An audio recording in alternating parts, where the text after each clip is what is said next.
Iya, kita lanjutkan diskusi pemirsa, masih bersama dengan Mbak Monika dan juga ada Karopenmas Divisi Humas Mabes Polri. Saya mau ke Pak Karopenmas dulu.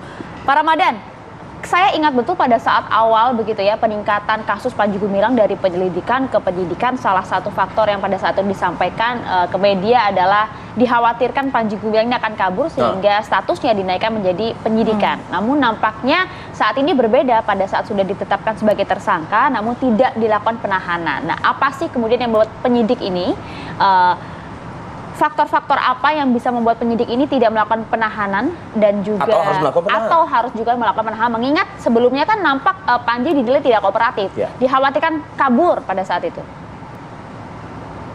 Ya, bukan tidak dilakukan penahanan, tapi kita masih melakukan tahap penangkapan, yaitu 1 kali 24 jam.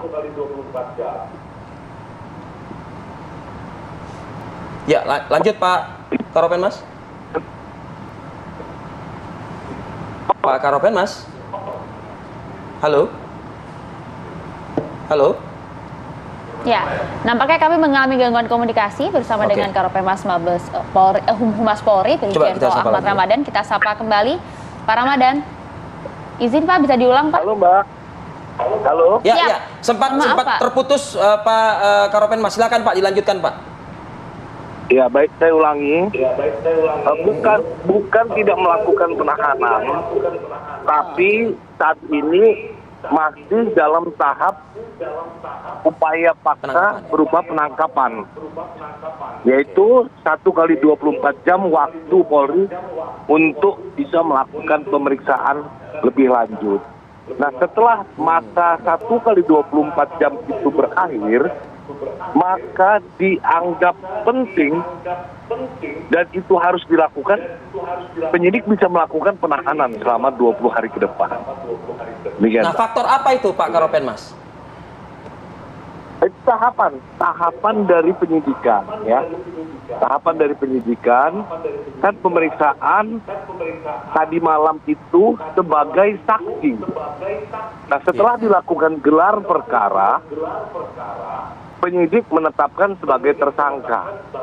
Kemudian dilakukan pemeriksaan sebagai tersangka, bukan lagi sebagai saksi. Nah, dan bersamaan dengan penetapan tersangka tersebut, penyidik melakukan penangkapan. Ini upaya penangkapan ini istilah di dalam KUHAP, ya. Artinya penyidik akan melakukan pemeriksaan sebagai tersangka mempunyai waktu 1 kali 24 jam. Setelah itu, penyidik harus melakukan upaya penahanan, ya. Atau kalau tidak memenuhi unsur, ya harus dikeluarkan, gitu kan? Ya itu aturan, ya. Tapi saat ini penyidik meyakini ada unsur pidana, tentu akan dilakukan penahanan setelah 1 kali 24 jam. Jadi sekali lagi, bukan tidak dilakukan penahanan. Oke. Prosedurnya memang dilakukan penangkapan, kemudian dimintai keterangan. Seperti itu. Pak Karopenmas, artinya Pak, yang saya tangkap dari pernyataan Pak Karopenmas, bisa jadi pukul 20.00 malam nanti kemudian dilakukan penahanan begitu ya Pak terhadap PG. Nah, bagaimana Pak bila mana tersangka mengatakan saya akan kooperatif, saya akan memenuhi panggilan bila mana ada pemeriksaan lanjutan dan lain sebagainya? Di sini persoalannya bukan kooperatif, tapi tahapan dari penyidikan itu, ya. Jadi penyidik konsisten. Ketika penyidik mengatakan dikhawatirkan melarikan diri, nah itu jadi pertimbangan bagi penyidik, dan sampai saat itu kekhawatiran itu tetap ada. Maka setelah ditetapkan tersangka, kemudian dilakukan penangkapan dan dilakukan pemeriksaan kembali sebagai tersangka, maka setelah 1 kali 24 jam nanti pukul 8 malam nanti, ya penyidik akan melakukan penahanan terhadap saudara PG. Oke, artinya sudah dipastikan bahwa nanti usai pukul 8 malam akan dilakukan penahanan ya Pak ya terhadap Panji Gumilang? Ya, saya tidak mendahului penyidik, tapi nanti kita lihat Betul. ya. Tetapi Oke. kalau hasil gelar perkara tahapan itu dilakukan, tentu ya alasannya tidak ada alasan bagi penyidik untuk melakukan penahanan terhadap saudara Peggy. Oke. Baik, terima kasih Pak Ramadan. Saya langsung mau ke Mbak Monika. Mbak Monika, artinya kita bisa lihat tidak ada perbedaan ekspresi gitu terhadap seseorang. Tadi Mbak Monika sampaikan, ini kan belum sebagai tersangka ya. begitu ya. Nanti malam apalagi kalau misalnya sudah ditetapkan sebagai tersangka dilakukan penahanan, Betul. pasti terlihat tidak perbedaan ekspresi. Seorang Panji Gumilang kita tahu ya sebagai pemimpin pondok pesantren besar dengan kegagahan dan juga power yang dia miliki. Oke, dalam kondisi yang diamati oleh umum tadi adalah body language atau gesturnya masih menunjukkan sebagai identitas sebagai seorang pemimpin, ya. Tetapi hati nurani terlihat dari ekspresi yang muncul di wajah, gitu ya.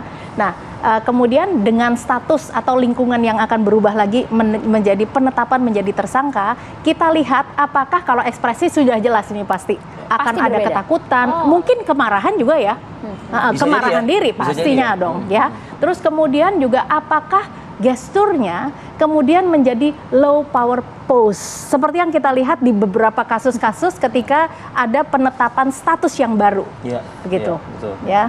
Oke, Mbak, adakah Mbak Monik juga melihat begitu ya, apalagi kan saat ini dan tadi tegas disampaikan oleh Karopenmas, ya namanya dalam unsur penyidikan ya tentu akan ada penahanan nantinya. Penyidik cukup yakin juga.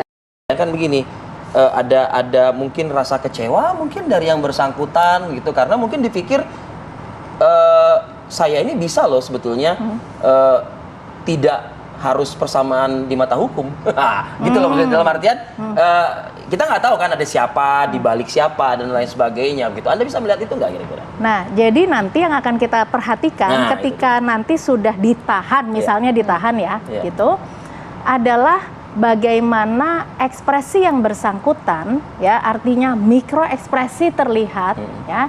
Kalau misalnya beliau selama ini merasa mendapatkan support, mendapatkan backing, Kalau gitu ya. kalau gitu ya, artinya kita prediksi ekspresi apa saja yang kira-kira akan muncul. Nah, sekiranya kayak apa tuh, Mbak? Tadi kan dibilangin akan ada kekecewaan dong kalau Ya. akhirnya ditahan, gitu ya. Kok jadinya begini sih? Gitu loh maksudnya. Tidak sesuai harapan. Jadi kalau tadi ekspresi takut yang muncul itu adalah ketika value atau belief yang bersangkutan kemudian against dengan pendapat masyarakat yang lebih banyak lagi. Ya, walaupun dia bilang ya nggak apa-apa, just begini aja, begitu kan ya. Betul. Nah, tetapi ketika nanti statusnya berubah, maka yang kita lihat kalau kecewa kenapa? Marah dong.